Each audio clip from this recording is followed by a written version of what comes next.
अस्सलाम वालेकुम। एक शहर का एक बादशाह होता है जिसके पास बहुत सारी दौलत होती है।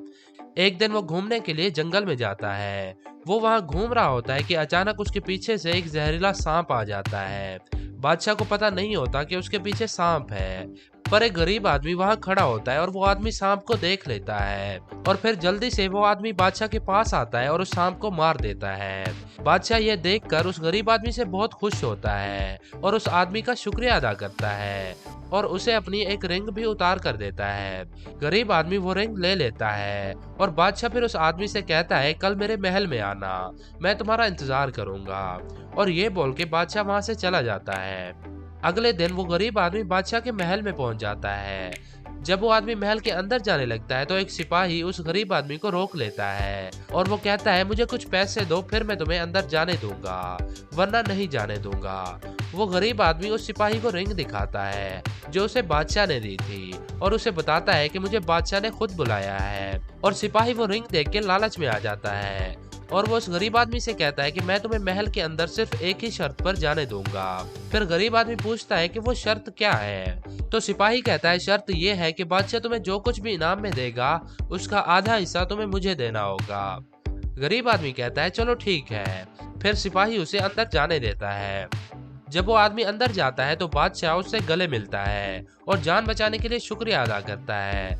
फिर वो दोनों बैठ जाते हैं। बादशाह उस आदमी से पूछता है कि बताओ तुम्हें इनाम में क्या चाहिए, तुम जो भी मांगोगे मैं तुम्हें दूंगा। गरीब आदमी काफी सोचता है और फिर बादशाह से कहता है कि मुझे इनाम में 50 कोड़े चाहिए। ये बात सुनते ही बादशाह और बादशाह के साथ खड़े सारे के सारे लोग हैरान रह जाते हैं। तो बादशाह उस आदमी से पूछता है कि तुम सोना, हीरे, जवाहरात कुछ भी मांग सकते थे, पर तुमने कोड़े क्यों मांगे, मुझे वजह बताओ। तो क्या आप बता सकते हैं उस गरीब आदमी ने कोड़े क्यों मांगे? वो तो कुछ और भी मांग सकता था, पर कोड़े ही क्यों? जल्दी से सोचें और नीचे कमेंट्स में बताएं कि उसने कोड़े क्यों मांगे। आपका टाइम शुरू होता है अब से।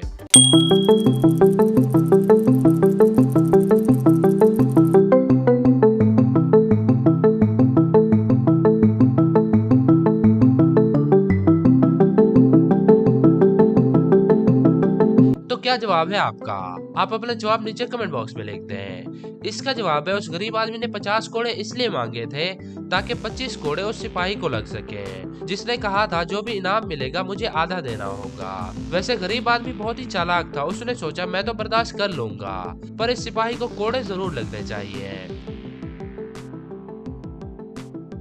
नंबर 2, एक करोड़पति आदमी होता है और उसके 2 बेटे होते हैं। एक दिन अचानक उस आदमी की तबीयत खराब हो जाती है और डॉक्टर्स उसे बचा नहीं पाते और अखीरन उसकी डेथ हो जाती है। मरने से पहले वो आदमी ये चाहता था कि मेरे दोनों बेटे आपस में घोड़ों की रेस करें और जो भी रेस में हार गया मेरे सारे पैसे और जायदाद उसकी होगी। फिर कुछ दिनों बाद एक जगह पर सबको इकट्ठा किया जाता है और उन दोनों भाइयों को घोड़े की रेस का कहा जाता है। वो दोनों घोड़ों पर बैठ जाते हैं और रेस लगाते हैं, पर उनमें से कोई नहीं हारता क्योंकि दोनों ने घोड़े की लगाम खींच रखी होती है ताकि घोड़ा आगे ना जाए। और शर्त भी यही थी कि जिसका घोड़ा हार जाएगा यानी पीछे रह जाएगा उसे सब कुछ मिलेगा। ये सब देखकर दोनों भाई परेशान हो जाते हैं। फिर वो दोनों एक आदमी के पास जाते हैं और उसे सब कुछ बताते हैं और वो उस आदमी को बताते हैं कि जो हार गया सब कुछ उसी का होगा। फिर वो आदमी उनको एक मशवरा देता है। मशवरा लेने के बाद फिर वो दोनों भाई फिर से रेस लगाते हैं, पर अब की बार वो दोनों भाई घोड़ों को बहुत ही स्पीड से भगाते हैं। क्या आप बता सकते हैं उस आदमी ने उन दोनों भाइयों को क्या मशवरा दिया होगा और अब की बार दोनों ने घोड़े भगाए क्यों? सोच के बताएं। आपका टाइम शुरू होता है अब से।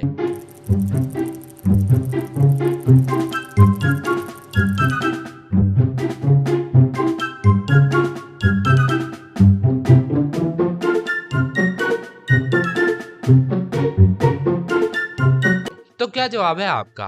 आप अपना जवाब नीचे कमेंट बॉक्स में लिख दें। तो इसका जवाब है, वो आदमी उनको कहता है कि दोनों आपस में घोड़े चेंज कर लो ताकि जो चैलेंज है वो उलट हो जाए। तो चैलेंज ये था कि जिसका भी घोड़ा हारेगा उसे प्रॉपर्टी और सारा का सारा पैसा मिलेगा। अब घोड़ा चेंज करने के बाद चैलेंज तो वैसे का वैसे ही रहेगा, पर दोनों घोड़े भगाएंगे ये सोचकर कि मेरा घोड़ा हार जाए और प्रॉपर्टी और सारा पैसा मुझे मिले। जो रेस में आगे निकल जाएगा सब कुछ उसी को मिलेगा क्योंकि उसका अपना घोड़ा तो दूसरे के पास है और उसका घोड़ा तो पीछे रह जाएगा और इसी के बदले में उसे सब कुछ मिलेगा। नंबर 3, एक बस कंडक्टर होता है जो कि बहुत ही अकड़ू होता है और वो सबसे गुस्से में बात करता है। एक दिन बस जा रही थी और रास्ते में खूबसूरत सी लड़की आ जाती है और बस को रुकने के लिए इशारा करती है, पर कंडक्टर बस को नहीं रोकता और कंडक्टर की इस गलती की वजह से लड़की बस के नीचे आ जाती है और उसकी डेथ हो जाती है। तो बस में बैठे पैसेंजर्स पुलिस को बुलाते हैं और कंडक्टर को पुलिस के हवाले कर देते हैं। पुलिस वाले उसे अदालत में ले जाते हैं ताकि उसे सजा दिलवाई जा सके। जब जज आता है, सारी बात सुनता है, तो जज कंडक्टर को मौत की सजा सुनाता है। पुलिस वाले कंडक्टर को पकड़ के जेल ले जाते हैं। वहाँ जेल में एक कमरा होता है। उस कमरे के बीच में एक चेयर रखी होती है और उस चेयर के साथ केले के कुछ छिलके पड़े होते हैं और चेयर के ऊपर बिजली का जाल लटका होता है। पुलिस वाले कंडक्टर को चेयर पर बैठाते हैं और उसे बिजली का शॉक देते हैं। वो बिजली इतना तेज होती है कि उसके लगने से एक वक्त में 2 आदमी भी मर सकते हैं, पर कंडक्टर को कुछ भी नहीं होता, वो बच जाता है और पुलिस वाले उसे दोबारा अदालत ले जाते हैं। तो जज कहता है कंडक्टर अपने नसीब से बचा है, अब इसे छोड़ दो। पुलिस वाले उसे छोड़ देते हैं और कंडक्टर फिर से अपने उसी बस वाले काम में लग जाता है। पर कुछ ही दिनों बाद कंडक्टर बस में जा रहा होता है। फिर से एक औरत बस के आगे आके बस को रोकने की कोशिश करती है, पर कंडक्टर बस नहीं रोकता और पहले की तरह इस बार भी बूढ़ी औरत बस के आगे आके मर जाती है। पुलिस आती है, कंडक्टर को अरेस्ट कर लेती है और दूसरे दिन उसे फिर से अदालत में ले जाती है ताकि उसे सजा मिले।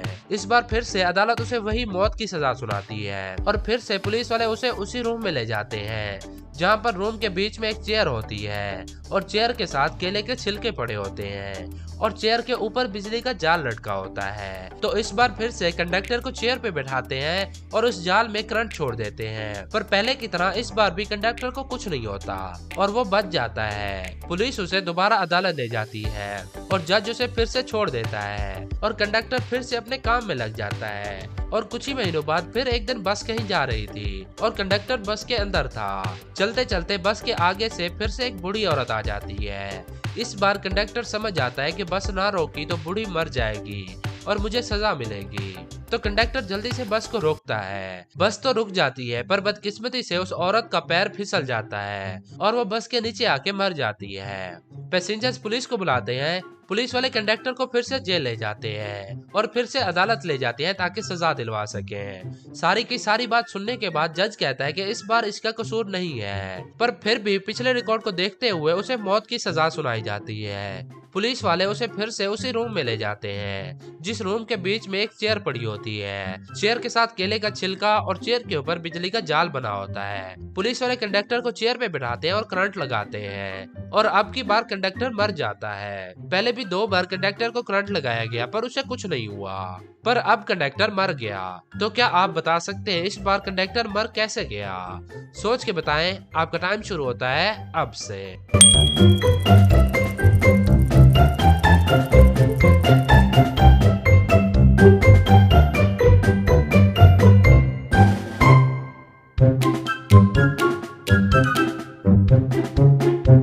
तो क्या जवाब है आपका? इसका जवाब बहुत ही आसान और बहुत ही फनी है, क्योंकि पहले कंडक्टर बुरा था, उसमें से इलेक्ट्रिसिटी नहीं गुजर पा रही थी, पर इस बार कंडक्टर अच्छा था और उसमें से बिजली आराम से गुजर गई। और अगर अभी तक आपको इस सवाल की समझ नहीं आई तो नीचे कमेंट्स में बताएं। तो बस कितनी पहेलियों का सही जवाब दिया आपने और टोटल कितने पॉइंट्स बने आपके, नीचे कमेंट करके जरूर बताएं। इस वीडियो को अपने दोस्तों के साथ शेयर करें और देखें वो इन पहेलियों के जवाब बूझ पाते हैं या नहीं। और अगर आप इस चैनल पर नए हैं तो चैनल को सब्सक्राइब कर लें ताकि आने वाली हर वीडियो आप सबसे पहले देख सकें। अब हम मिलेंगे नेक्स्ट वीडियो में, तब तक के लिए अल्लाह हाफिज।